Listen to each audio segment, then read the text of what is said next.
કેડસમાં પાણી ભરાતા બાજવાછાડી ગન્નાળુ બ્લોક, લોકોને હાલાકી. સતત બીજા દિવસે પણ વરસાદથી ગન્નાળુ બ્લોક અવરજવર બંધ થઈ. વડોદરામાં મેઘરાજા મહેરબાન થયા છે. સતત બીજા દિવસે આજે સવારે પણ વરસાદ ચાલુ રહેતા શહેરના નીચાણવાળા વિસ્તારોમાં પાણી ભરાવાની શરૂઆત થઈ ગઈ છે. સામાન્ય વરસાદમાં જ શહેરના ગન્નાળાઓમાં પાણી ભરાવાનો સિલસિલો શરૂ થઈ ગયો છે.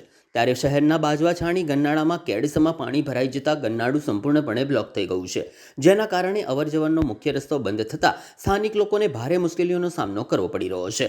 સ્થાનિકોના કહ્યા મુજબ છેલ્લા ઘણા વર્ષોથી ચોમાસામાં આ ગન્નાળામાં પાણી ભરાવાની સમસ્યા સર્જાઈ છે. અનેક વખત તંત્રને રજૂઆત કરવા છતાં આજ દિન સુધી કોઈ નિરાકરણ આવ્યું નથી. અનેક અધિકારીઓ અને મોટા નેતાઓ પણ અહીં મુલાકાત લઈ ચૂક્યા છે, પરંતુ માત્ર ઠાલા વચનો અને વાયદા જ મળ્યા છે. પાણીના નિકાલ માટે તંત્ર દ્વારા એક કર્મચારી મૂકવામાં આવ્યો હતો, પરંતુ ગત વર્ષે પગાર ન મળતા તેમણે નોકરી છોડી દીધી હતી. સ્થાનિક બુધાભાઈએ જણાવ્યું હતું કે પાણી ભરાઈ જતાં અમારે રેલવે લાઇન કૂદીને જીવના જોખમે આખું ફરીને જવાની ફરજ પડે છે. સતત વરસાદને પગલે નીચાણવાળા વિસ્તારોમાં પાણી ભરાવાની સમસ્યા વધી રહી છે અને તંત્ર દ્વારા તાત્કાલિક નિકાલની માંગ ઉઠી છે.